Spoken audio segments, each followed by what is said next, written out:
Warning: the following video contains explicit language, which may be offensive to some viewers or inappropriate for children. The content within this video is intended for mature audiences only. Are you ready?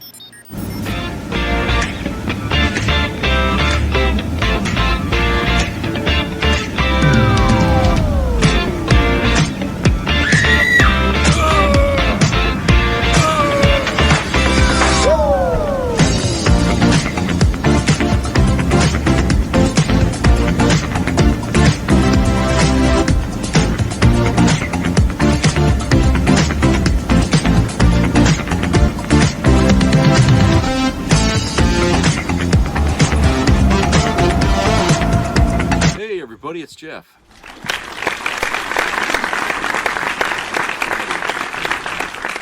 TGIF as they say. Hope it's having nice weather where you are. Still not nice here. Rain. It's all week rain. I could tell people are getting ugly there, you know, because it ain't letting up, you know. Tempers are getting short. But that's Maine. If you can't take it, get the hell out of the state. You know, our weather is pretty much like what they get in England. And I remember when I was in Germany, they would get pretty much the same weather we got here too. And Germany is a lot like Maine. I mean, you take all the German structures, you know, the German design structures, and you replace them with America, they look just like Maine. I mean, it's just the same thing, you know.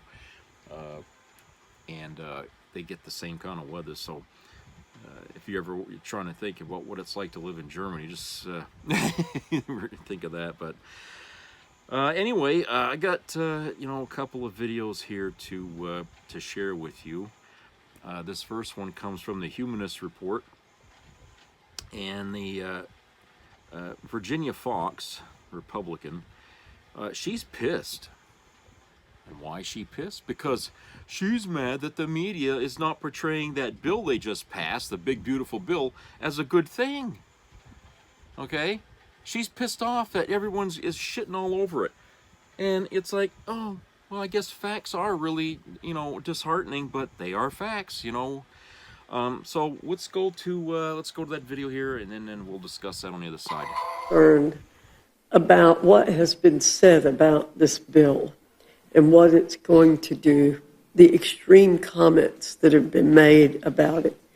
The words I've heard, particularly today, are cut, rip, gut, kill, cruel, stealing food, losing coverage, jam through, biggest transfer of wealth from vulnerable to wealthy people, irresponsible. That's not the way we ought to be talking about this bill.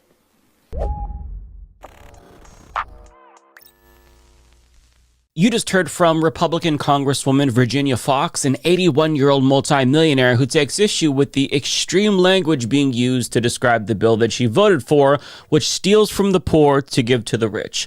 I'm, of course, referring to Donald Trump's so-called Big Beautiful Bill, which facilitates the largest upward transfer of wealth in American history, as The Atlantic put it.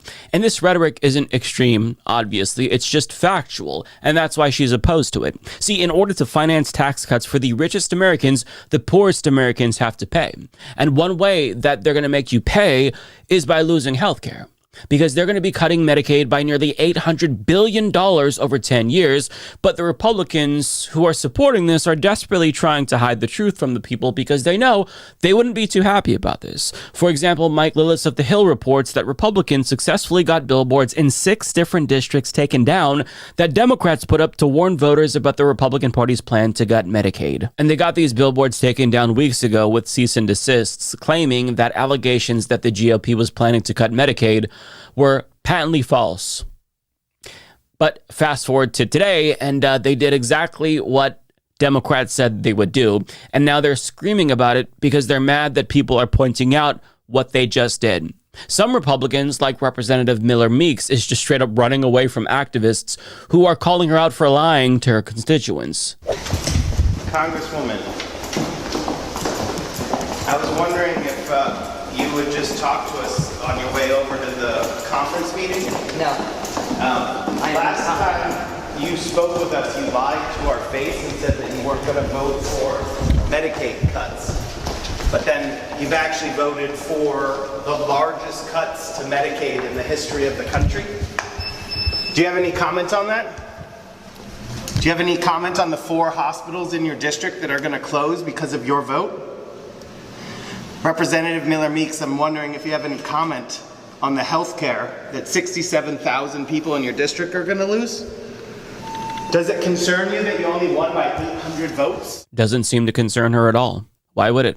She's worth an estimated $1.78 million, so she can't empathize with one of her poor constituents who relies on Medicaid for healthcare. Her family isn't going to have to skip meals because of the SNAP benefit reduction, right? So why would she care about the peasants? They can die for all she cares, so long as her donors get what they sent her there to do, which is to give them more tax cuts. And if she loses her seat as a result of this demonic vote, she'll just go on to become a lobbyist and make even more money than she would as a congressperson. So it's a win-win for her either way. You suffer, she benefits.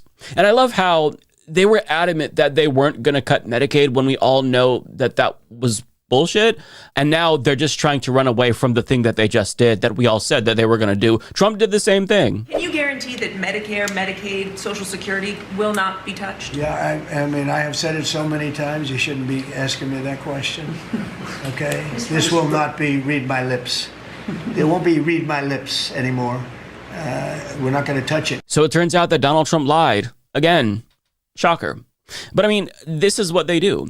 This is why they want you to think that immigrants and trans people are the cause of all of our problems, because they're hiding their real agenda. If people knew that their only goal was to deliver more tax cuts for rich people, Republicans would never win another election again. But of course, now that they did the one thing that they wanted to do, all they can do now is, I guess, try to tone police the people who call them out and try to get people to not talk about it, because they know that it's objectively destructive for the country. These people are destroying the fucking country.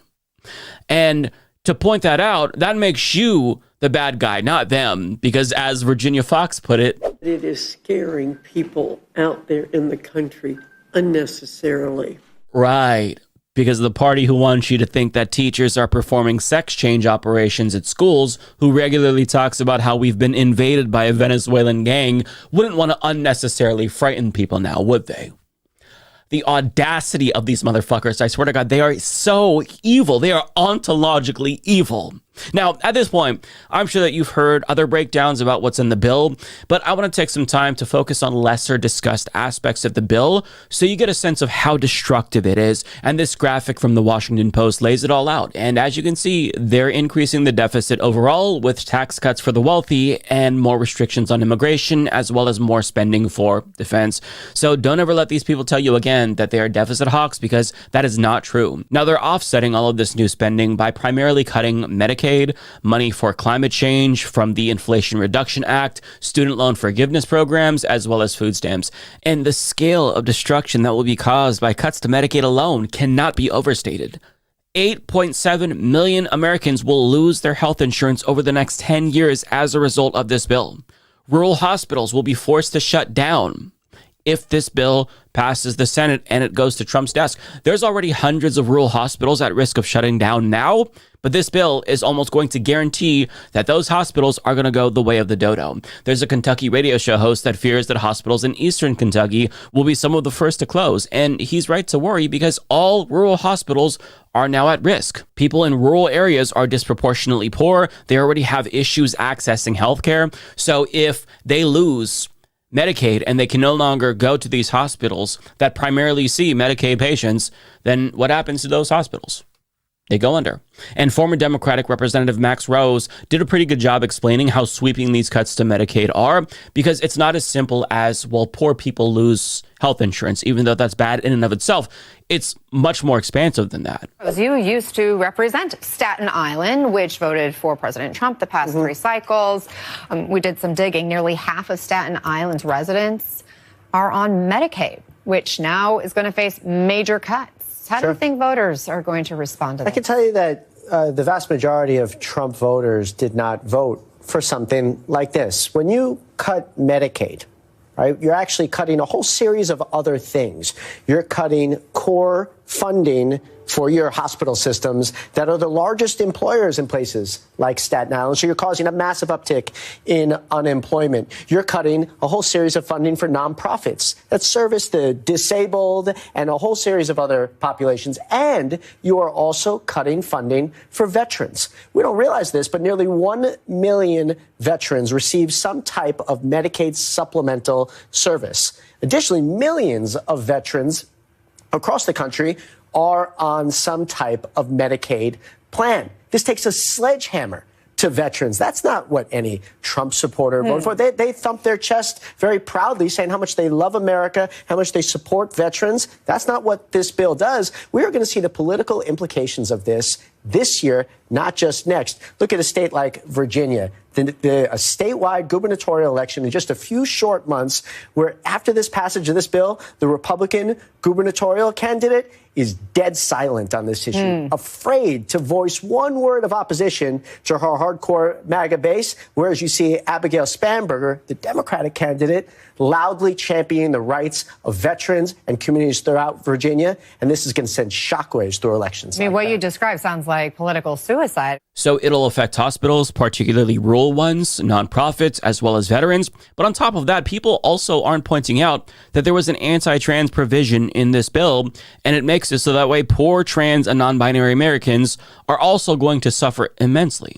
As LGBTQ Nation reports, a provision in the bill, which is being called the Big Beautiful Bill by supporters, bans Medicaid, a joint federal-state program that provides healthcare to people with low incomes, and CHIP, a program that provides healthcare to children and pregnant people with low incomes, from reimbursing for gender-affirming care, including puberty blockers, hormone therapy, and surgery for trans people of all ages. Another provision in the budget bill prohibits plans offered on the Affordable Care Act exchanges from covering services related to a gender transition procedure, according to the Congressional Equality Caucus. This will also affect healthcare plans that aren't offered on the exchanges, but that are required to meet the same coverage standards. This is in addition to $500 billion in cuts to Medicare, healthcare for the elderly, and massive cuts to Medicaid that will remove coverage for 8.7 million Americans. According to the Williams Institute, Medicaid provides healthcare to 152,000 transgender Americans, and fewer than half live in states that cover gender-affirming care through Medicaid. In other words, the most vulnerable Americans, trans and non-binary people, the elderly, they are going to lose healthcare. Also, rich pricks can get richer. For people over 50 who didn't invest 20 years ago, I beg you, don't waste your time on random side hustles made for 20-year-olds. Tomorrow morning, we're kicking off the 28-day trading challenge for beginners over. And just so we're clear, gender-affirming healthcare is life-saving and medically necessary. Yet this bill could effectively force poor trans and non-binary people to detransition. That is a gross violation of their human rights. Nobody should not have healthcare in this country, but to go after the most vulnerable is particularly sickening. Now, stepping back, Steve Ratner of MSNBC puts everything into perspective and gives you a sense of how egregious this is in terms of it being an upward transfer of wealth to the richest people. Because when you see it all laid out in these graphs, it really is stunning. If you're in the top 20% of Americans, you're going to get roughly a 3.7% increase in your after-tax income, really all from these tax cuts. But if you go all the way to the bottom and everything in between essentially leads you to the bottom, if you're in the bottom 20%, you actually lose $800. Why do you lose $800? You get a very small tax cut, and you get a very large cut in Medicaid and these other benefits that we were just talking about that affects the 20% disproportionately. So this is a highly regressive bill that essentially favors the wealthy, doesn't do much for the middle class, and hurts the poor. And then if you want to see this in stark comparison, if we simply eliminated the tax cuts for people making over $500,000 a year, which is roughly what President Biden was proposing, it would save $1.1 trillion.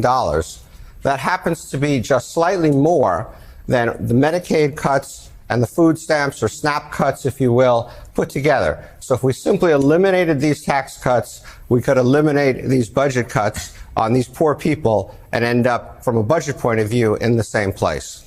And Steve, let's turn to your third chart there. Tell us about the impact that this bill would leave on those with insurance. Yeah. So again, as Ali alluded to, the budget cuts Medicaid in a variety of different ways. Some of it gets complicated. I'm not going to get into all the details, but the biggest piece of it is the work requirements, requiring people to, I think, work 80 hours or perform 80 hours of community service at least a month.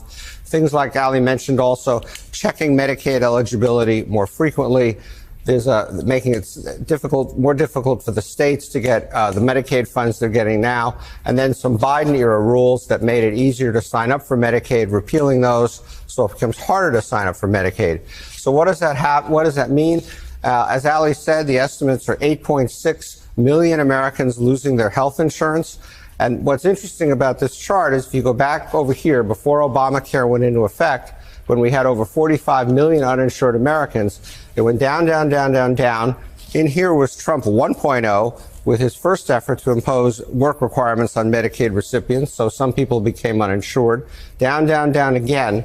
And now we're looking at taking it back up here and essentially reversing something like 10 years of progress in having fewer and fewer Americans without medical coverage. In conclusion, things are going to get so much more worse for working class people, so rich people can have more money in their pockets that they're not going to spend. This is straight up class warfare.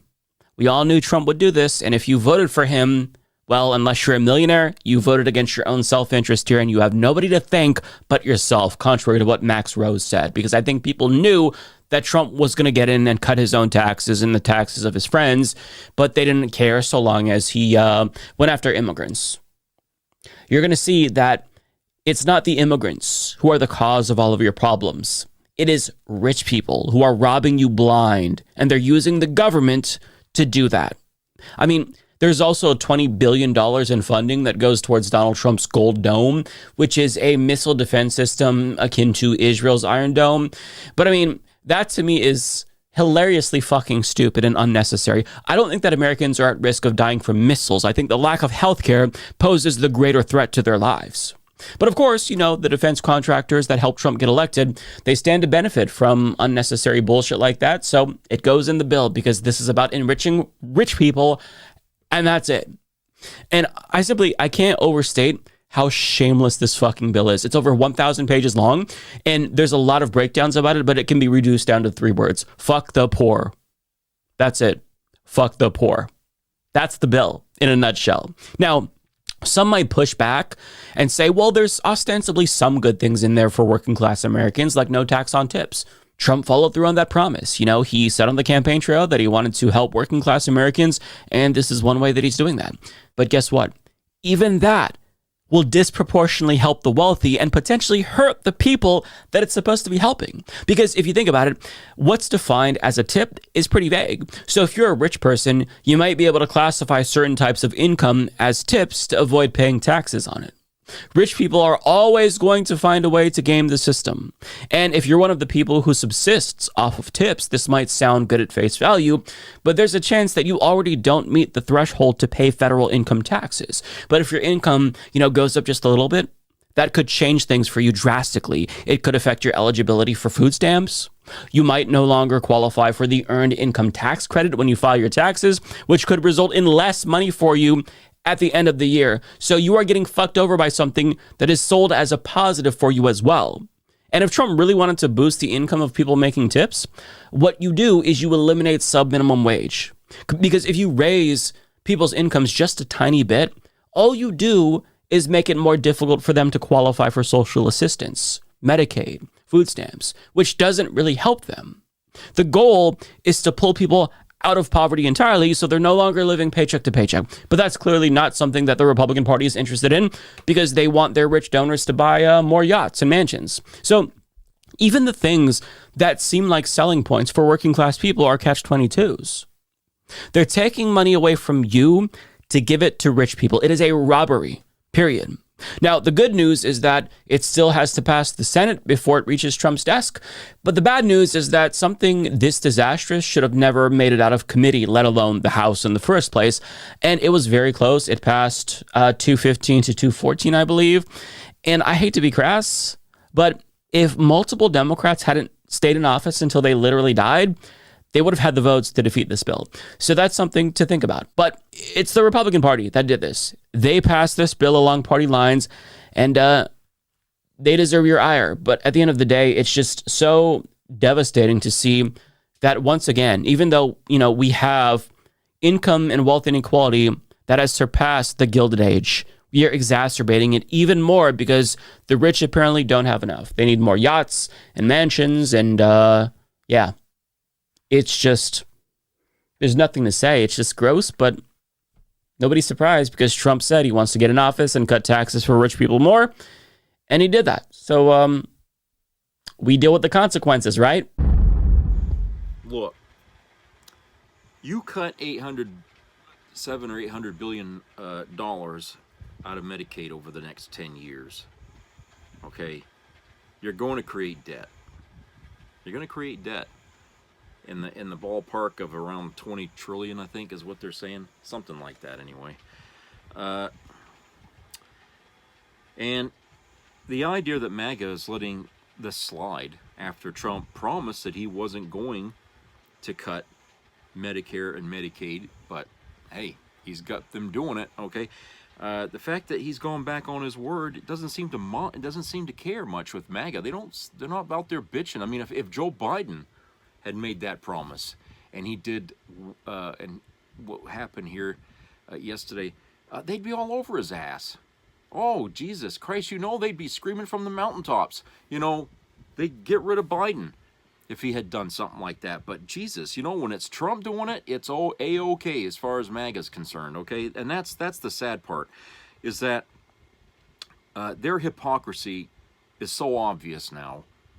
They've got no principle to stand on, essentially, because they gave all that up by backing this fucking bill. They gave all the things that they claim they stood for as a party, that's gone. Okay, so they have nothing left to stand for. And I told you in the last video, I believe it was the last one, but I think many times in videos prior, that Republicans, they don't have any cause or any things that they support that are popular with the majority of this country. They never have. Okay? They never seem to have anything to deliver. And that's what forces them to be in the bed with the fucking rich. Because without the rich, without the wealthy, without their money, they couldn't compete against the Democrats. They'd always lose. But because they got big donors and they're backing the rich, that's what keeps them basically, as a challenge for Democrats. And without that, they would be nothing. They really would. They would just fade, like the Whig Party or something. They would just go away. But their positions are never popular with the public. Okay, I can't think of one. Maybe you can. I don't know. But I just trying to imagine, what the hell did they ever support that people in the majority of this country ever thought was a good thing? And here's one thing, and here's another point of view. Okay, whatever Americans thought that Republicans were standing for, that they thought was a good idea, when the Republicans actually got it going, the results were very tragic. Okay, they didn't deliver what they were promised that would be delivered. But in this case, nothing that they have ever stood for since has ever been popular with the public. People don't trust them. And they understand that, look, when you break everything down to gravy, okay, looking at what they stand for, you can see that there's problems. It's like they didn't think it all the way through, or they just didn't care. Maybe it's a little bit of both. I don't know. Especially with this bill they passed. I mean, I don't think anybody really gave a shit. I mean, that would be the only way to explain why the vote was split down party lines, and only one vote got that passed. It passed by one vote, just one. Okay, This was a political fucking stunt is what this was. This had nothing to do about listening to the people. This is about, Trump wants this and Trump's going to get it. Okay? It wasn't about America doesn't want this and America shouldn't have it. No. This was all about giving to Trump. That's why every Republican supported that. All the Democrats, they didn't support it because they knew what was in that bill that was going to cause all this trouble. And the Republicans didn't care because, hey, they're a cult mentality now, right? And so whenever Trump snaps his fingers, they come running to do what he wants. And so what he wanted them to do was pass this thing in Congress, and that's what they did. Now it has to go to the Senate. Anyone care to wager the odds of the Senate not passing this thing? Okay, it's sad to think the odds are against anything good happening out of that. My belief in life has always been that people can be counted on to make the wrong choice. You can always count on them to fuck things up. And to date, okay, I haven't been wrong very often. Okay? More times than not, people always go with the stupid choice. Okay? And hope that it works. And sometimes more than once. And that, for people who cling to the hope that one day humanity will become smarter and wiser and they'll learn how to get rid of some of our flaws. When you look at these times, it's very hard to believe that now. It really is very hard to accept the fact that, there's going to be a bright day one day for the human race. It's not going to happen. Even people who wrote the Bible thousands of years ago showed that humanity's end is going to come from its own hand. Okay? There's not going to be any enlightenment. Okay? If anything, it's going to get worse. Humans are flawed to the core. Okay? They are flawed to the core. Okay? They give in to the 7 deadly sins, right? They're deadly sins for a reason. Ever asked one why that is? Go find a priest or somebody. Ask them, why are the 7 deadly sins so deadly? They'll tell you. Scare the shit out of you.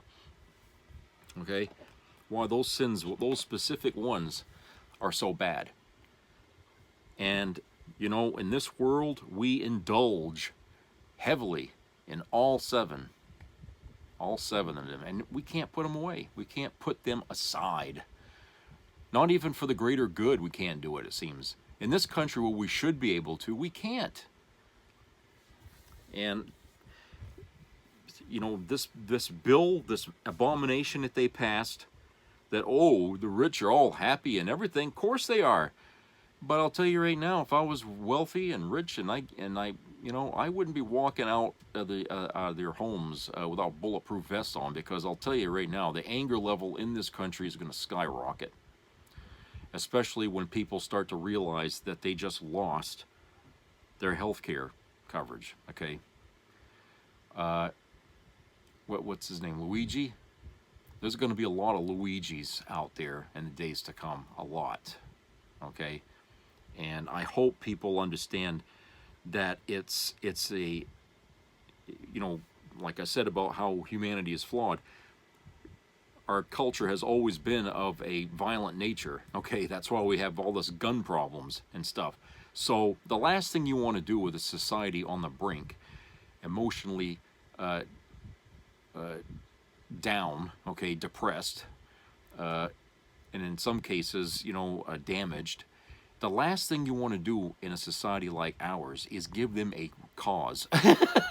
Give them a reason to use the weapons that they are peppered with, okay? Because I'll tell you right now, that we are so close to that, we're closer to that than we are of having a nuclear war right now, okay? There ought to be a clock about how much longer it's going to be till we go to a civil war, because we are at the brink of that right now. And when these things that Trump is passing, okay, become reality, reality is going to turn into the biggest nightmare since the zombie outbreak. Okay, it's going to be worse than that. There's not going to be any shelter, any safety. You're going to have people either fleeing the country to other countries, or they're going to stay here and fight. Fight against anyone that opposes them, essentially. And that's the way it's going to be. And then that kind of thing is going to drag on for a long time. Okay, a long time. And at the end of the day, what you're going to have left for a country isn't going to be the America that we remembered. Okay, it's not going to be anything like that. But this is where we are. You know, and I was watching some videos of truckers, again, more truckers that are, you know, getting laid off. And there are lots. I mean, it's not just like a handful here and a handful. We're talking thousands of goddamn truckers. And some of them have just left the trucks where they are because it would cost money to have them come back to where they're from. It would be a loss for the company. So they just tell them to park the fucking trucks where they are. Okay, leave them. Because it's going to cost us money to put fuel in the tanks of those trucks to have them come back to their parking lots or whatever the hell they go to, okay, when they ain't using them. Leave them. Okay? That's how bad it is. They can't even afford to bring their trucks back. Okay? So they're cutting overhead big time. And they are, you know, actually some of the trucks they're going to sell, I think, because they're not going to be using them all. And here's the thing is, who's going to buy them? Maybe countries outside of the United States might, I don't know. But, you know, everyone's saying, oh, well, they're doing this because they want to introduce EV trucks in there. And I'm thinking, no. Let me tell you something. EV trucks are more expensive than the regular diesel trucks that we use or typically see on the roads traditionally. Okay? The EV trucks are more costly, and we haven't really invested in this country in places where these EV vehicles could refuel. So they might be able to go a little further than 400 miles, but at the end, where are they going to refuel? So it's not a really practical thing to do at this point. Okay, you know, things are just not good, economically speaking, for anybody to make investments in EV. Okay, and then, you know, there's people saying, well, they'll AI or something like that is going to, you know, dominate. It's like, well, okay, but what is AI going to do once they dominate? People aren't buying anything. Stores are going to close up. These AI things are just going to sit still and not do anything. Okay, so again, that's something else that's not really a practical idea to implement at this time. AI is just going to have to wait.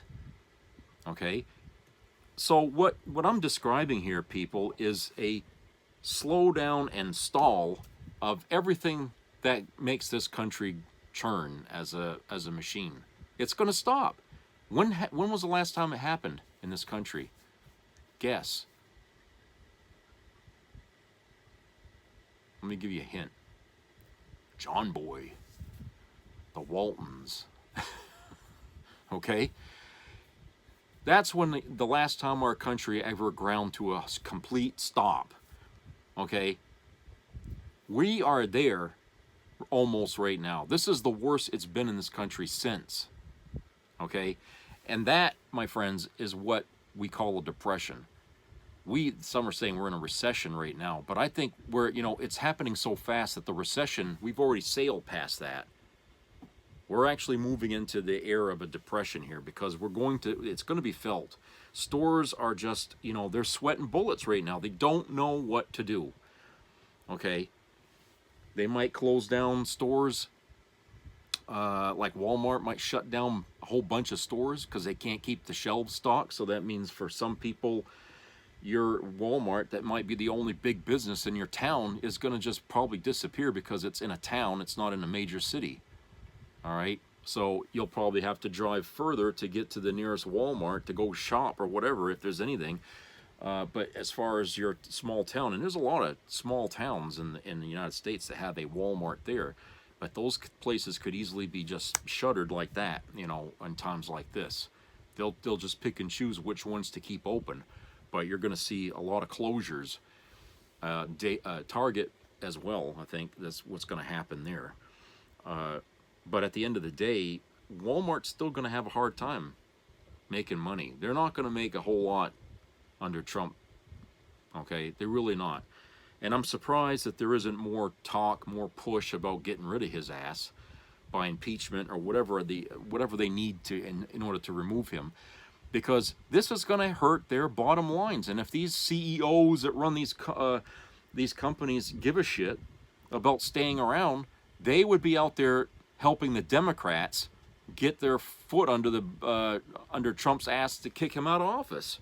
Okay, this is the only way they're going to save themselves, is to go after Trump. They got to remove him so that way they can pressure to get the tariffs lifted and erased. Okay, they need to undo all of that. The last 4 months, they need to undo that. Everything, all the way back up to where Biden had left office. Okay, because the country was getting stronger then, and now it's gone. Country, you might as well say it's gone. We're just watching a slow death here in America, but it's going to die. Okay, and you know, this Medicaid thing is going to hurt a lot worse than most people are even really aware of. Okay, it's going to hurt. I mean, they're talking about hospitals closing. Okay, medications not being filled. All right, doctors that are probably going to have to close their practices because they won't be able to get clients. So waiting lines are going to increase. I mean, people bitch about, oh, Canada's got waiting lines up there, our healthcare system. But guess what? Guess what? I don't know why, after now, anyone in this country would vote Republican ever again. If you still think they can do the job, you're fucking crazy. You are fucking crazy. If you still think Republicans are on your side and they want to make this country great, you are fucking crazy. From the bottom of my heart, you are fucking crazy. All right? Poverty in this country exists not because we can't help the poor, but because we can't satisfy the fucking rich. We can't satisfy the Republicans. Okay, that's the point I'm trying to make.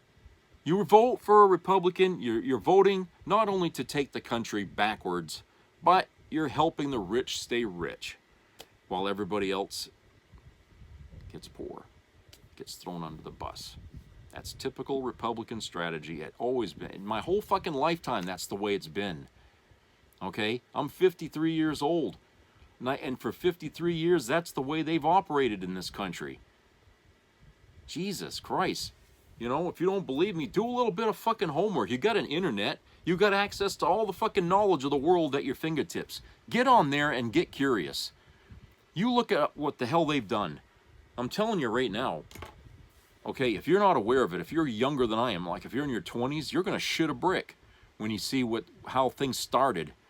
From 1971, the year I was born, from 1971, you go forward and look at government policies and everything the Republicans supported and managed to get passed. Look. Okay? Do that. Educate yourself. And then tell me after all that, oh, Republicans are on my side. Huh? Class warfare is what's going on right now, as they say. I believe that, and I believe it's always been there. Even before I was born, I think it's always been a matter of fact. All right? Because, like I said, the 7 deadly sins, greed is one of them. Greed is a deadly sin. And the Republican Party, as it is today, it's saturated with that deadly sin. Okay? And these people that become congressmen or senators, they're not there to do the work, the honorable work of supporting their constituents and their voters. They are there to get rich. That's why, as it was said, a lot of these people, if they get voted out, they become lobbyists. And they make even more money as a lobbyist than they ever did while they was a congressman. Okay? This is what being in Washington, D.C. is all about, and why Bernie Sanders has been screaming for fucking decades, get the money out of fucking politics, because it's killing us. It's killing us.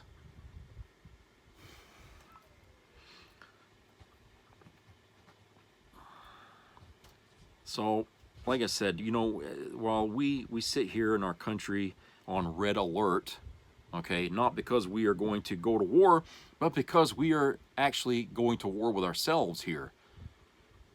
All right, we are in dire straits, my friends. This is the worst I've ever seen it here in this country, the worst. You know, and I'm even going to lump in COVID, the time with COVID. All right. It was amazing that we recovered from COVID, but I don't think we're going to recover from this. Okay, I'm not going to see a recovery from this, even if we change presidents. Okay, and we get a Democrat-dominated government, it's not going to change. It's not going to improve that quick. All right, it's going to take a long time because you can always depend on the right wing to be there to oppose every fucking attempt to undo what the previous Republican administration had done. They're going to fight. All right, and it's really up to you not to let them brainwash you again to side with them. Just remember how these times are. Learn from this fucking time. Learn from it. Okay? All right, let's go to a commercial break.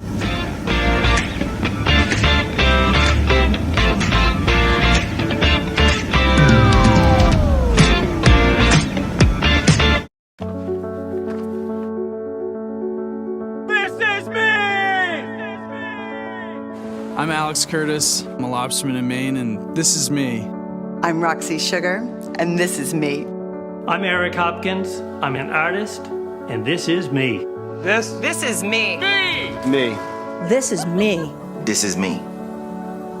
At the end of the journey, the main thing is you, original.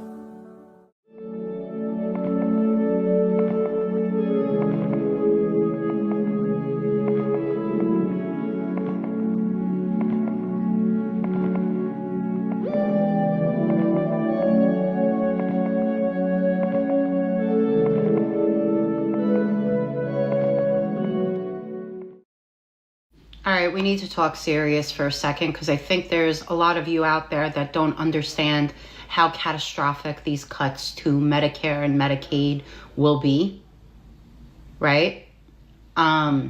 It was passed in the House and it's on its way to the Senate, and we have to stop it. This isn't a Republican Democrat thing. This is an American people thing. And cutting Medicare and Medicaid is deeply unpopular in this country, not only for the people that rely on it, but for the people that understand how catastrophic these cuts will be to our healthcare system. A healthcare system that isn't even that great to begin with, right? And if you thought to yourself, oh, can't get worse, it will. And let's just say you're one of those people that don't care about the poor, don't care about the disabled or the elderly. You view them as a drain on our society. You view them as disposable, which is disgusting. But let's just say I don't rely on these services. I have private insurance. What do I care? This will affect you too. Because hospitals will close. And your private insurance means nothing if hospitals close. Your private insurance means nothing when hospitals are at capacity because they're overhauled with patients.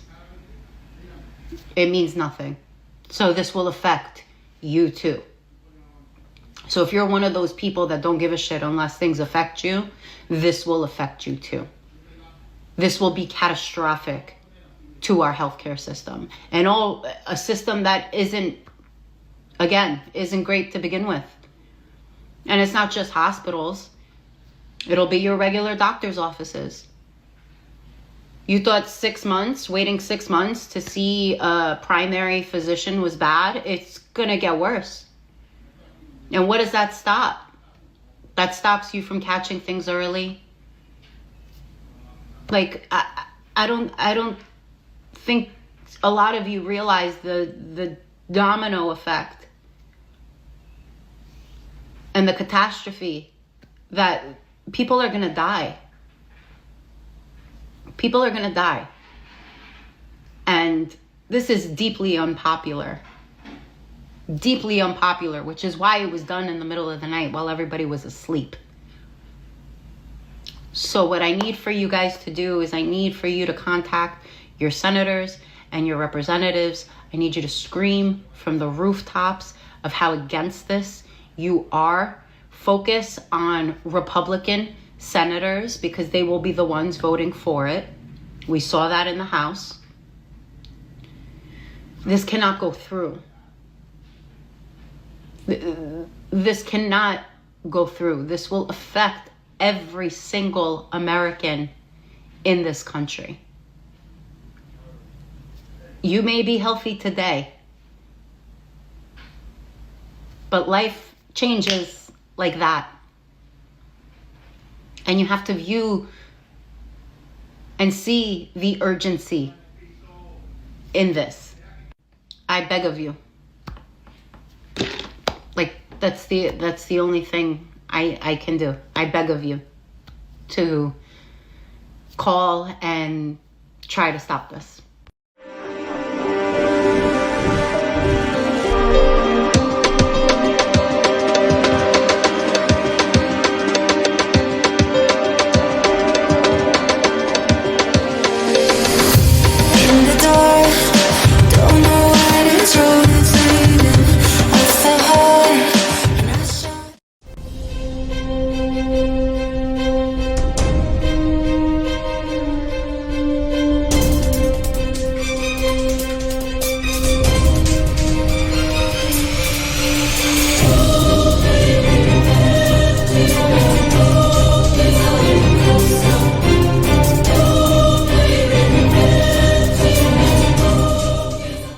Hey guys, what's up? Have you heard about the blue salt trick for men? This interesting method has been gaining some attention, and if you're looking to boost your performance, energy, and blood flow, this could be the natural solution you've been searching for. So, what exactly is the blue salt trick? It involves using mineral-rich blue salt to improve circulation and support overall vitality. Many people claim it helps with increasing endurance and even boosting performance in the bedroom. Sounds intriguing, right? But here's the catch. Not everyone has access to high-quality blue salt. And even if you do, your body needs more than just minerals to perform at its peak. That's where Nitric Boost Ultra steps, which employs the same method of blue salt trick for men. Nitric Boost Ultra offers a scientifically backed, proven way to naturally supercharge your blood flow. It helps you feel stronger, last longer, and perform at your best with its powerful blend of nitric oxide boosters. One of the key ingredients in Nitric Boost Ultra is L-arginine, an amino acid that helps widen your blood vessels, delivering more oxygen and nutrients to your muscles. This translates to better endurance, faster recovery, and improved performance. It also includes L-citrulline, which works in tandem with L-arginine to maximize blood flow and stamina. But that's not all. Nitric Boost Ultra also contains essential vitamins and natural plant extracts to help your body maintain peak performance without any harmful chemicals or stimulants. No side effects, no jitters, just pure natural energy and strength. If you're thinking about trying the blue salt trick, go ahead. But if you're after a reliable, effective, and scientifically backed way to elevate your performance, Nitric Boost Ultra is your go-to solution. The best part? It's super easy to use.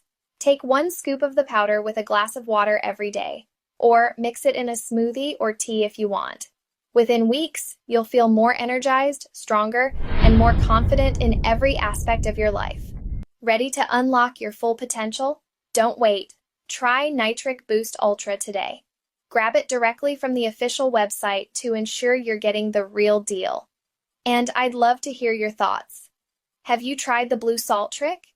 Or are you excited to give Nitric Boost Ultra a try? Drop a comment below and let's talk. That's all for today, guys.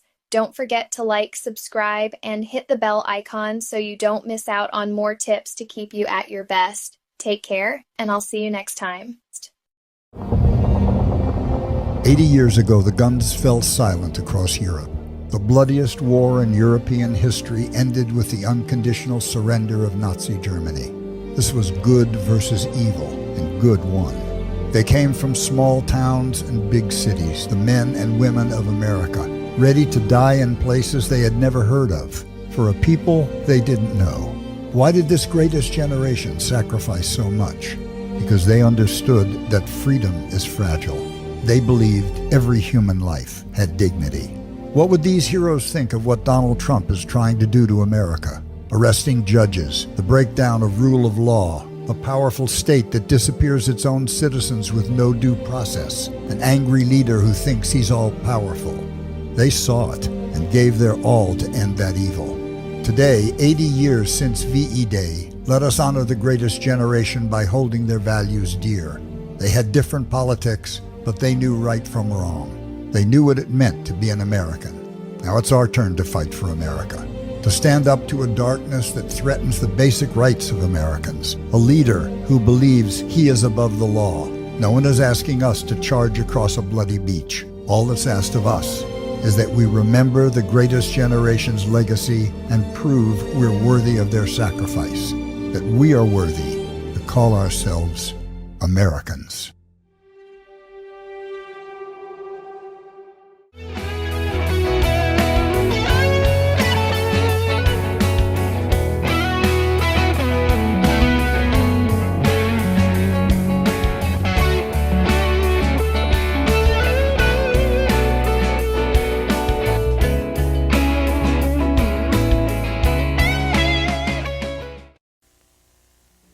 Be a part of the entertainment value of a lifetime.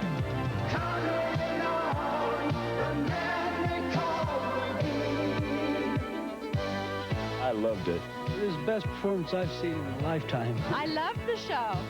I liked it very much. He's a very entertaining man. It's well worth the money. Now appearing in Charlottetown, coming to Halifax November 6th to the 18th, and St. John November 20th through the 26th.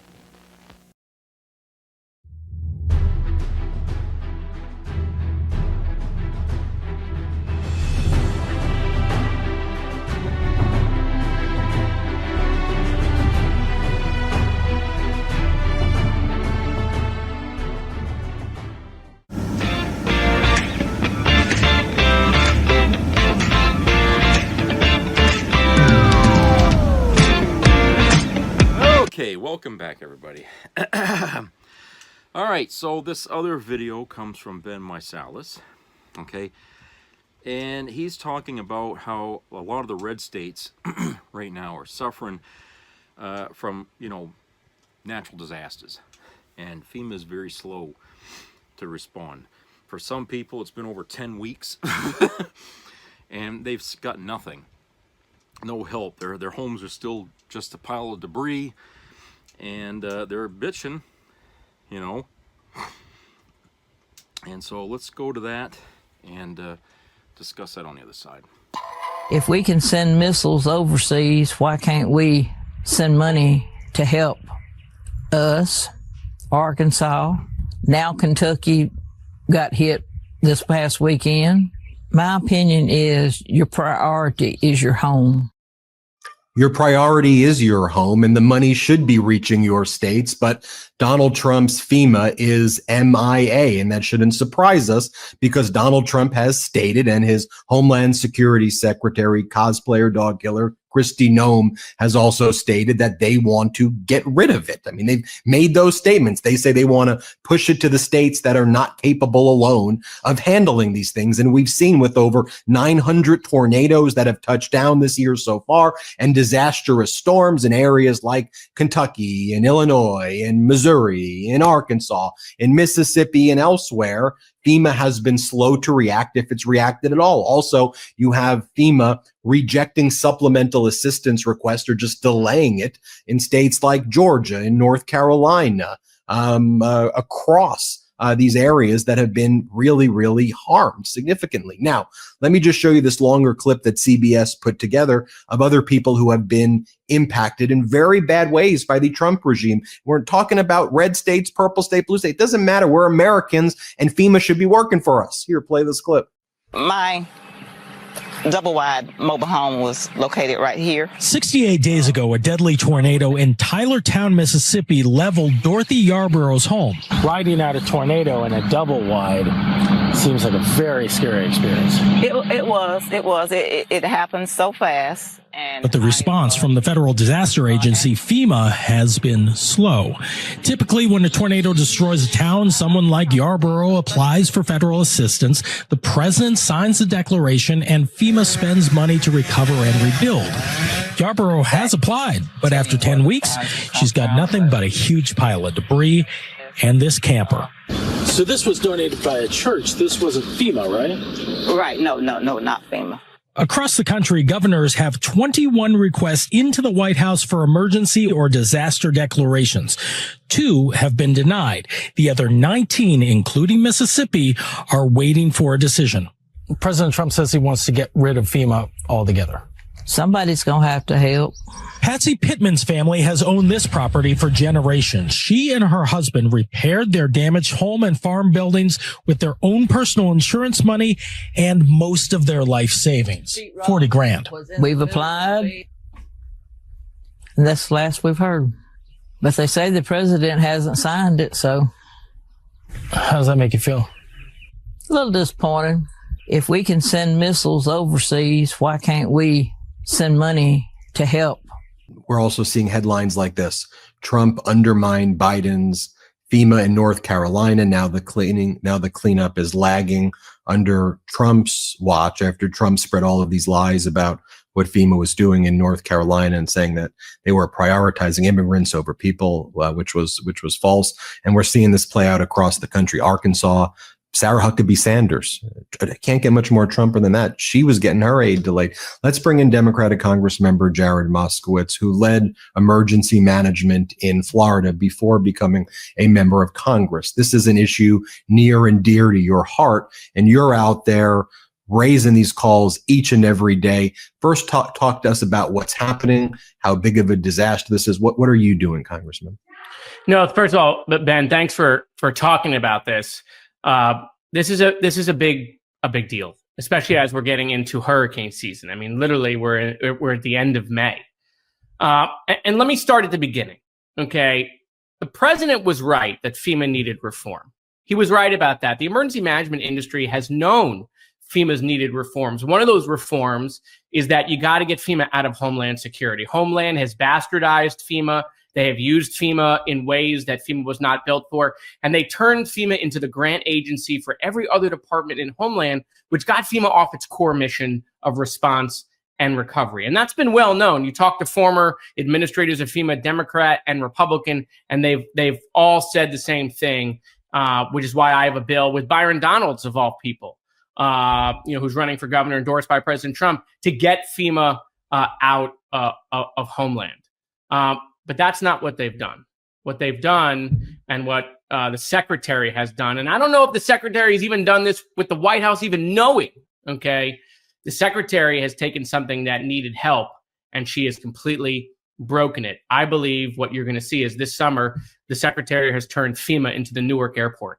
I think you're going to see it fail in ways we don't yet know. And it's just amazing to watch Arkansas, who had met the thresholds that are mandated in the Stafford Act, not get their declaration. And let me explain, in emergency management, it's all about time. It's all about going quickly. In fact, that's what the president said. He wanted to speed up FEMA, yet the secretary has made everything slower. Nothing is more efficient. Remember DOGE, Department of Government Efficiency, they forgot the E piece, efficiency. FEMA is not more efficient. NOAA is not more efficient. In fact, there's not a single thing that is working more efficiently. But FEMA has lost 30% of its workforce. Okay, a lot of these were senior people, knew what they were doing. You got regional offices that are empty. And they're delaying declarations. Delaying declarations means that states aren't going to spend money, right? Locals aren't going to spend money. These are fiscally constrained areas. They don't have it. My final expense check came in the mail today for $25,000. I can't believe it's real. My son had I said to the speaker and to Steve Scalise and to others, like, you guys know this. Without FEMA, if Louisiana gets hit by, a Category 4 storm, okay, from the Gulf, your state goes bankrupt without FEMA. Mississippi goes bankrupt. Alabama goes bankrupt. So when you're watching those people who are saying they're not getting any help, It's because the states don't have the money, the cities don't have the money, and they rely on FEMA. And they're supposed to be getting what's called individual assistance, which we want to try to speed up the process. That's what they're waiting on. And because there's no declaration, they can't get individual assistance. So there will be towns that will look like that, who won't get rebuilt without FEMA. And when we get into hurricane season, usually they get what's called a pre-landfall declaration. As the storm's approaching, because we know, how the track is going to be, we give them a pre-landfall deck, which allows you to move ice, water, power generation, life, health, safety, swift water rescue, and lets the state and locals know that they're going to get reimbursed. These local governments won't spend any money in Florida. And look, Florida has the best emergency management department in the country, but we rely on the money, right, so that we can go move our logistics. And if the state is worried that money is not coming, if they're worried that is going to get delayed, you're going to have state legislatures weighing in on, what can we do that? Can we do this? And so this is not what many people thought when we heard about reform and making FEMA faster and shrinking the department to get it to focus on response recovery. What the secretary has done right now has been totally counterintuitive. And she's exposed the president, by the way, if I'm being honest. She has exposed the president because we're going to get into the hurricane season and we're going to see FEMA fail in ways that we've never seen before. And the president's going to be like, well, we knew it needed reform. Yeah, but the secretary, Mr. President, has broken FEMA in ways that it's going to expose you in red states if they don't get lucky. If we don't get lucky in hurricane season and we have a bad hurricane season, right? If we get bad storms, we get an F4 tornado in one of these red states. I mean, the president's going to have a department that doesn't work. Congressman, as the former head of emergency management in Florida dealing with disaster relief at a state level, you know this more than anyone. So when you said that FEMA is going to fail in a way that we've never seen before based on the way the Trump administration has been handling things so far, does that mean mass casualty events that can otherwise be avoided? Listen, the FEMA's main course, right, is to support the operations locally, down at the state and down at the local level. It's always been their deal. Getting the resources down. We want to speed that up. The faster you get resources down, the faster the folks on the ground, the state and the local, can move. So if FEMA is delaying stuff, and by the way, all grants right now are paused in FEMA. I don't know if you know this. They've paused all grants, things that were, have previous declarations, previous presidential declarations. And the secretary has no authority in the Stafford Act or in the Homeland Act, which was passed after Katrina. She has no authority to put blanket pauses on these things. In fact, they contemplated that in these acts, and it's strictly prohibited. There are criteria which you could do that, and you're supposed to be given due process to appeal that. None of that is going on. And so, yes, Ben, at the end of the day, if these resources come slower, it could mean more deaths, and it could mean towns, are going to suffer. People are going to suffer, and it's not going to save any money in the long term, because the longer it takes for resources to down, I think the more expensive it gets to do some of these things. It's a segue into talking about this disaster budget, because FEMA was completely under attack in this disaster budget bill. There's a lot of things that we've highlighted here that makes this bill very dangerous. It's attack on Medicaid. It's attack on Medicare, we're learning. Although silencers and suppressors, they were the big winners, along with the billionaires. Don't forget the tanning beds. Come on, they had a tax cut in there for tanning beds, finally taking us into the golden age. You have unique observational perspectives on all sorts of things, but particularly this budget bill. Reflecting on that, you and I are recording this on a Friday. This video is going to drop on Friday. What do you make of it? Where do we go from here? So, I mean, listen, they did everything they said they were going to do. We told you that they were going to do it, and they were saying, oh, no, we're not going to cut Medicaid. The president said, oh, no, we're not going to touch Medicaid. Well, they did. The House cut it by $700 billion. It's going to take money away from the most needy, the bottom 10%, and give it to the top 10% in the tax cuts. Don't listen to me. That's literally what the CBO has said. That is what third-party folks have said. And even worse, it's going to add all of this, right, to the debt, $3 trillion a year. You got Thomas Massie saying that he thinks it's going to add $20 trillion to the debt, right? You're seeing the bond market going down. which is how we float our economy when we sell those bonds to other countries, the yields on that are going up because no one wants to buy our debt. The stock market's down today because guess what? We're back to tariffs. Thought the president learned his lesson, didn't. Now we're raising tariffs on the EU and on Apple again. And so, this is, unfortunately what happens when you lose elections. Elections have consequences, and they have all of government. They have no breaks. They're drunk with power. Okay. And the only way we're going to send a message to them, the only way we're going to be able to put brakes on this and stop this is to make Hakeem Jeffries speaker. President Trump is fully in charge. There's nobody, they all caved. Everybody caved as we knew they would. Okay. Nobody stood up on the principles that they've yelled and screamed when Democrats are in charge. Those are all gone out the window. They have no more principles. They can't talk to us about debt. They can't talk to us about spending money. They did everything they claimed they didn't want to do. And it's going to hurt. It's going to hurt a lot of people in the bottom 10%. Look, I think that what's going on with FEMA is unfortunately going to be the biggest story of this summer and in hurricane season. So I'm using this platform every day, just warning as many people as we can get in front of. I know this is not the sexiest issue to talk about right now, but that's usually what happens in emergency management, right? We don't talk about it when you don't need it. And then as soon as you need it, that's when we get the function. But if it doesn't work, and that's why I'm raising the alarm now. I'm not raising the alarm, Ben, because look, you're talking to a Democrat who worked for a Republican in Florida. Emergency management is supposed to be nonpartisan because it affects Americans. Okay.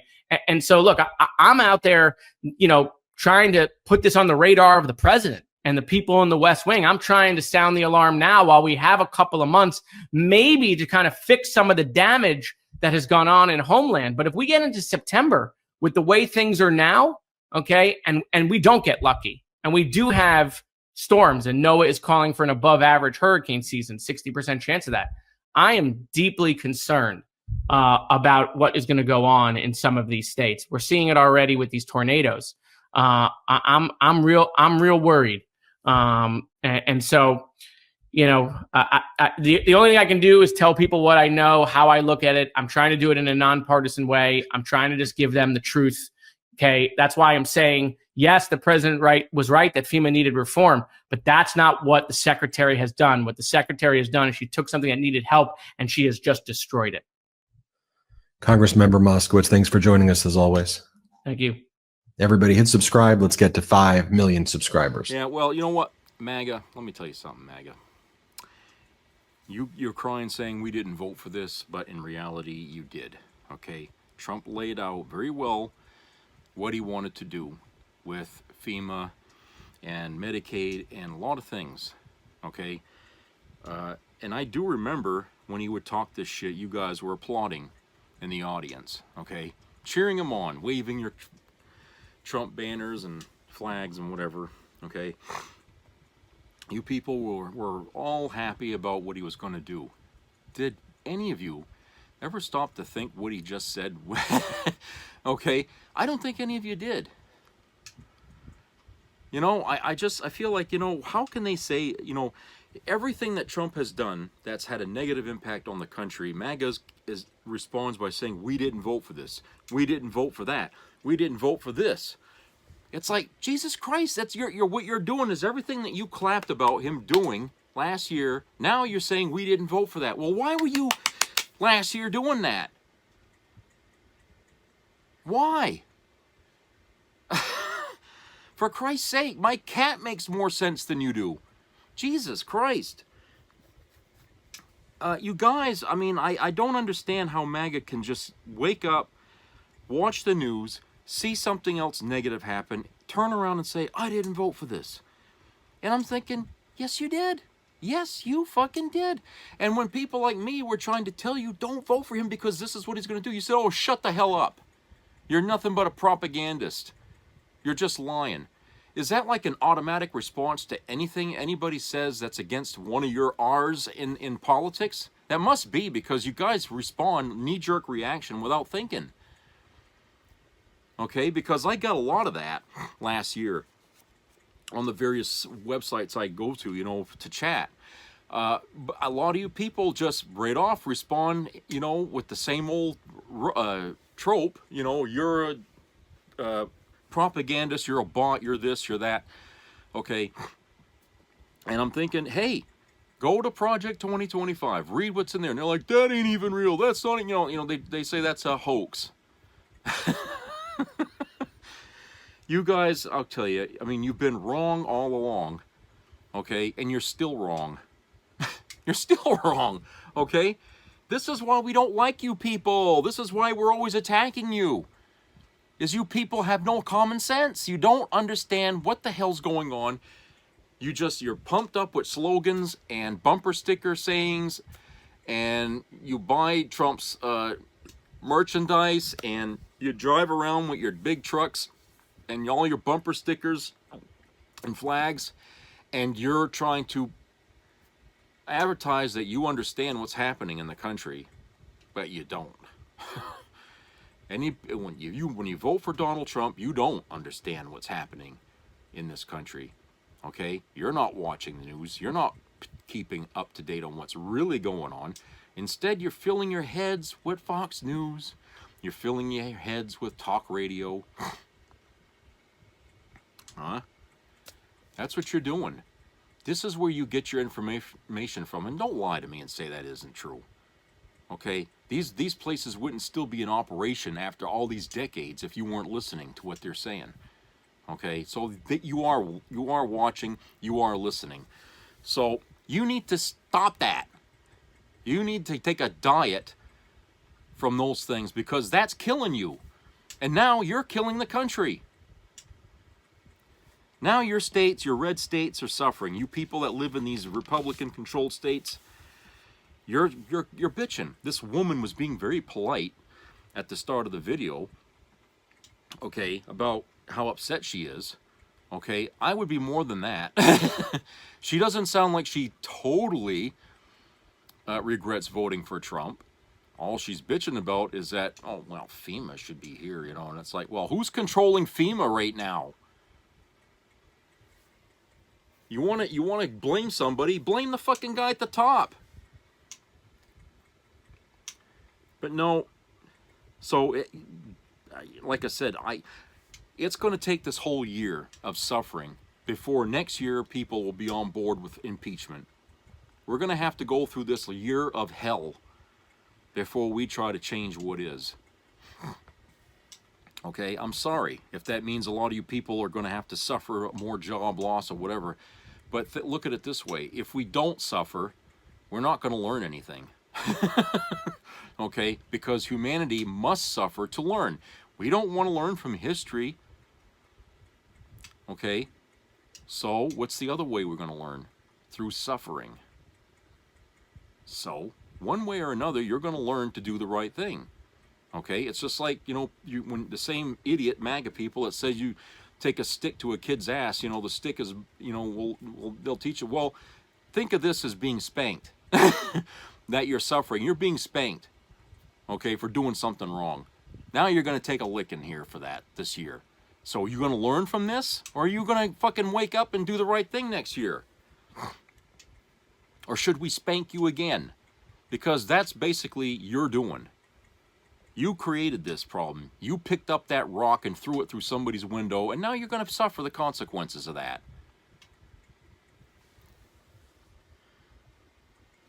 Now, it's sad that, you know, along with a lot of the Republicans that live in that state whose homes and all that are devastated and all that, some of them, not all of them are Republican. There's some Democrats living out there. They're suffering too. And they may not have voted for Trump. They probably voted for Kamala. But now that they're, you know, they're lumped in with the other idiots, honestly, they ought to split this country in half. Let the red have their country and let the blues have theirs, and we'll see in 10 years who's doing better than the other. Okay, that should be more than enough proof right there to show you who can govern and who can't. All right, you're gonna find total opposites of it. It's gonna be like the mirror universe, which would be the red, and reality, which is, you know, the blue side. You'd be surprised at how different the two sides would be. But I digress. I'm just saying, you know, MAGA likes to blame everybody for everything that Trump's doing right now. Okay, and that they only do that because they are taught to do that from watching Fox. Fox likes to point their finger at Biden or this one or AOC or that one or Bernie Sanders. Okay, they like to go after the Democrats for everything that goes wrong, but a lot of times it's very flimsy. To try and drag in Joe Biden's name to something happening right now, like the truckers being laid off, is complete bullshit. Everybody was doing great. The trucking industry was out of control. I mean, it was doing all kinds of shit. I mean, they couldn't get enough truckers, okay?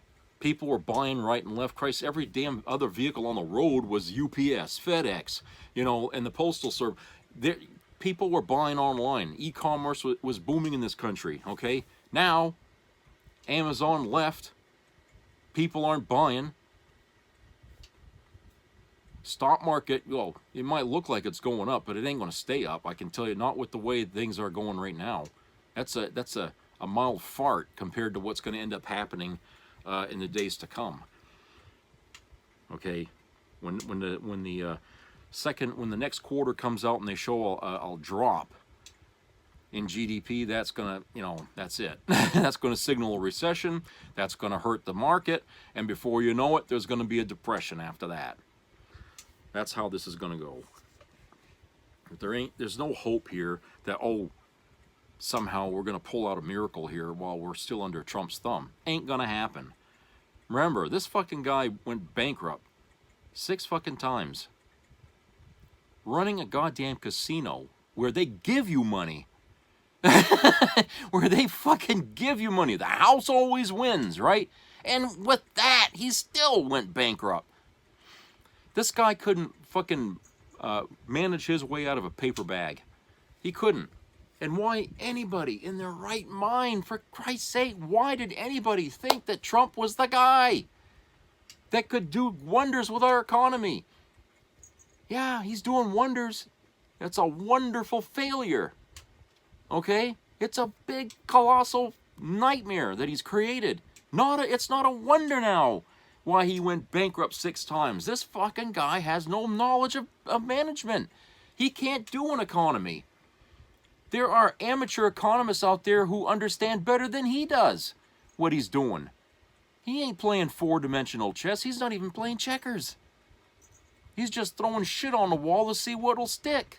Because for every failure, he comes out and lies about it and says it was a success. And everybody laughs at him. Now,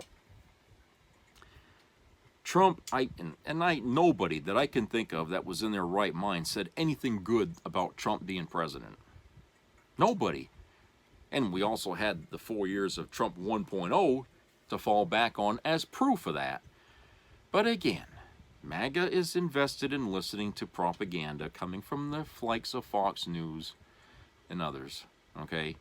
And it was only that they would listen to. And why do you think they listened to that? Because it stroked their fucking ego. It made them feel like they were superior. Okay? None of them cocksuckers on Fox News were there to tell you the truth. They're making money, but they're lying their asses off to you. That's why they're there. And they're very good at it. Okay? They're very good at these fucking lies that they disseminate. Almost as good as Trump, but Trump's lies are easily fact-checked and discovered, okay? That's the thing about Trump, is when he lies about like, oh, I caught 42 salmon out of the river, you know, in one day. He lies like that. Exaggerations that are beyond belief. You know, with him, when he says something, it's not believable. And they already fact-checked that shit that the stuff he was accusing, what was it, Ramaphosa, President Ramaphosa from South Africa. Some of the pictures he was holding up, found out they didn't even come from South Africa. Okay. And I'm just, it's like, no surprise already. You know, if he hadn't put those pictures up in front of the cameras, nobody would have been able to verify whether or not they were true. But because he held them up so the cameras could see it, hey, everybody at home screenshot that motherfucker, and they looked it up and found out, nope, they didn't come from South Africa. They come from the Congo. Christ, it was... So, yeah, it's ridiculous. Now, let me read some of this stuff here that I found. The Trump administration bars Harvard from enrolling foreign students.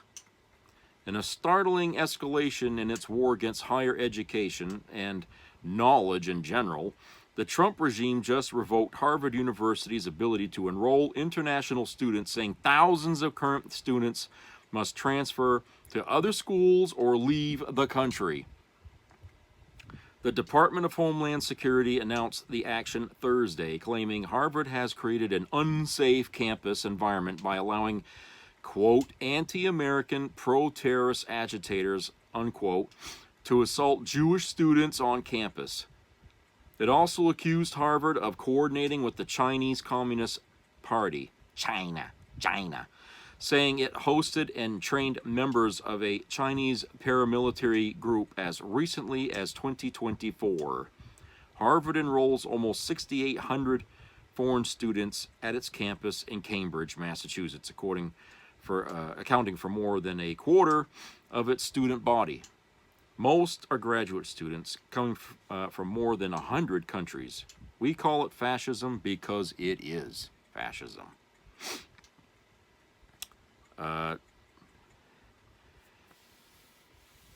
One of the main reasons the MAGA cult leader Trump obsessively started targeting Greenland for acquisition is their vast deposits of valuable minerals and how easy Donald thought it would be to bully the autonomous Danish territory into getting whatever he wants. Well, it turns out that's not going to happen, as Greenland has just signed a lucrative 30-year mineral deal with a French-Danish mining consortium. Better luck next time, Trump.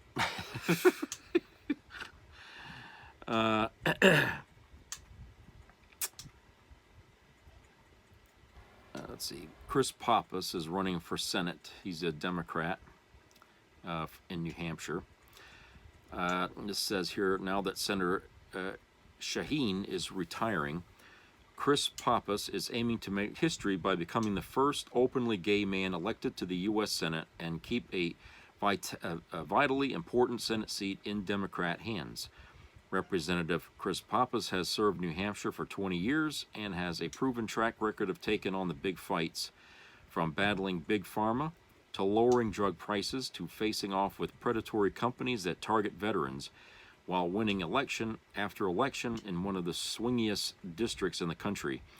If we're to have any chance of derailing Trump's appalling agenda of cruelty, chaos, and corruption, we need to retake the Senate. We need to protect this must-win seat from whichever MAGA extremist tries to snatch it away. Will you help him? Will you?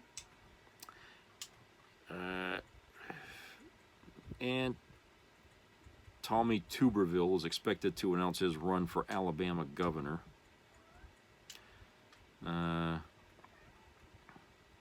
What?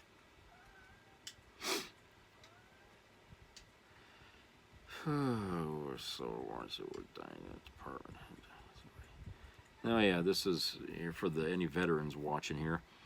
The Department of Veterans Affairs, the nation's largest integrated healthcare system, has been plunged into a crisis amid canceled contracts, hiring freezes, resignations, layoffs, and other boneheaded moves by the Trump administration and Elon Musk's Doge crusade, internal agency documents obtained by The Guardian show. The documents paint a grim picture of chaos across the department's sprawling network of 170 VA hospitals and more than 1,300 outpatient clinics, which serve 9 million U.S. military veterans. In response to a detailed list of findings from The Guardian, Trump's VA press secretary and hapless man giving Jedi mind tricks to try Peter Kasperowitz argued the conditions described didn't actually represent a problem. Support the troops, am I right? Jeez.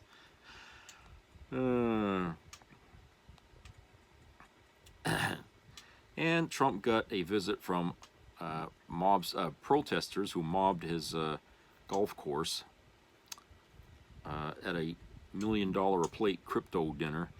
Some 100 protesters gathered outside Donald Trump's National Golf Course Club in Virginia ahead of a secretive dinner for investors in his cryptocurrency scam, they should say after that, with spots reportedly costing over $1.5 million to bribe dine with their president, holding signs reading, "Stop Crypto Corruption, America is not for sale, Grift Gala," as well as brandishing a large gold coin featuring a large image of Trump's scowling face. The demonstrators shouted, "Shame, shame," as the presidential motorcade arrived. The pay-to-play event was advertised last month as the most exclusive invitation in the world and literally involved a competition to buy access to the president by purchasing the most Trump cryptocurrency. Around 80% of the memed coin supply is conveniently controlled by the Trump Organization and its affiliates. That crypto crap there, that's really going to become a big problem here. Not only for us, but for Trump, I think. Especially since people are pissing all over him. I mean, they're not going to touch anything with his name on it. An ex-aide hits Nancy Mace with blackmail allegation after nude pics were shown to Congress. A former aide made explosive claims about Representative Nancy Mace, and the nude photos include those of herself. She voluntarily entered into the public record on the House floor. The Congresswoman's former political advisor, Wesley Donahue, testified in a deposition that Mace planned to use the photo she found on her boyfriend's phone as leverage to get him to give her 2 properties. Donahue said the MAGA lawmaker loved to play, quote, the victim card, unquote, and constantly talked about sex, according to the Daily Beast. Quote, Nancy talks about her sex life in a way that I've never heard a client or a woman talk, unquote, said Donahue, a corporate and political strategist who has known Mace for years. Quote, it's like every conversation would devolve into what's going on in her sex life, unquote. Probably a lack thereof, maybe. Flashback to when Mace brought up her sex life at the National Prayer Breakfast. Donahue said in the filing that Mace asked him to inform her ex-boyfriend, Patrick Bryant, that she intended, quote, to use all the information that she found as leverage to gain 100% ownership, unquote, of a pair of homes they shared in Washington, D.C. and South Carolina's Isle of Palms. This is called blackmail, and it absolutely tracks. Yeah, just a few things. You know, there's always something breaking news-wise, you know, and while I'm sitting here recording this video, there's probably a half dozen things breaking right now, and it's all ties right to Trump. This is what Trump does. It's like he fires a scattergun, okay, and the main bullet doesn't come out till after. Everyone's all distracted with the scatter, but the main bullet of what he's really up to, you know, gets by us, and we don't see it until it's too late. And this goddamn bill that got passed is one of those things, one of his main points here that he's going to get through.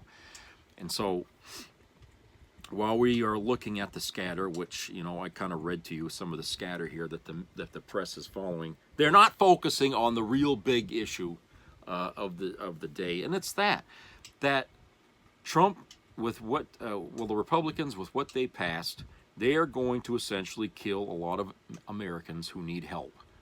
Okay, anybody that depends on Medicaid or Medicare, I'm not going to say unclench your butt cheeks, but I would say you better call and find out and make sure you still got that fucking thing there,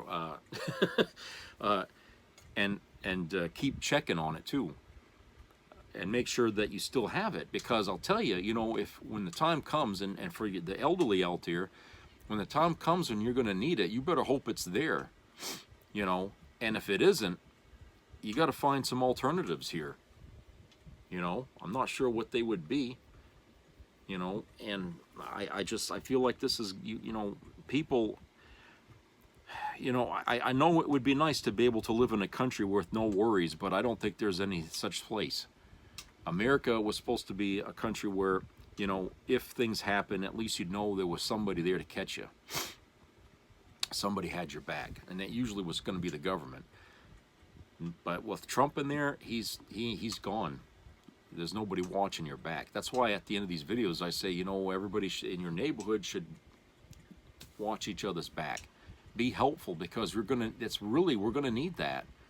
It's really going to come down to that for a lot of places in America, that, you know, whatever neighbors we have, you know, at some point, you know, especially if you got elderly people living across or next door, okay, they're going to need help, you know.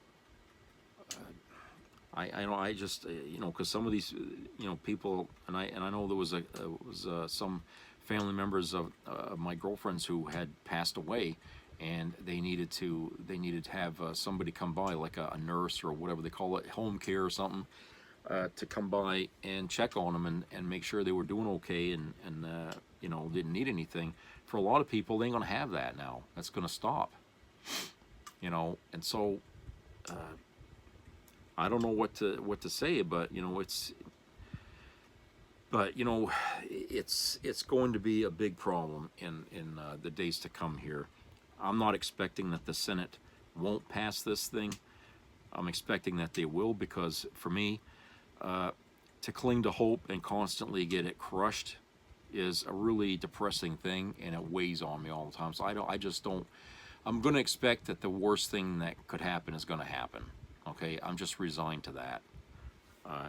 And whenever we have a Republican as president, you're better off never betting, you know, against, you know, the Republicans doing anything good. I mean, they're just constantly going to wreck everything, you know, because taking steps backward is what they is for reverse. And when you hit it in D, you're driving, so you're going forward. Remember that about the Republicans and the Democrats. R is reverse, D is drive, okay? And we're going reverse, people. Not only that, we're backing off into a fucking gutter here. So we're going backwards into a fucking gutter. That's what's happening. All right, so that's it for today. It's Friday, so have a good weekend. I try to anyway. And subscribe, comment, and share. And keep your ears open to any health issues that are floating around in your neighborhood. And again, watch each other's backs out there. Try to be helpful. If you know somebody needs help or something, try to be there. Look, I mean, don't expect payment in return for your help or anything. I mean, forget about that shit. That's like the core of why this country has fallen from grace. Is because the money became the motivating factor for everybody's lives. So we have to start to learn to value other things other than money. And I think being a human being is a good example that encourages others to act the same. So do that, and I'll talk to you guys later. So take care, everybody. Bye.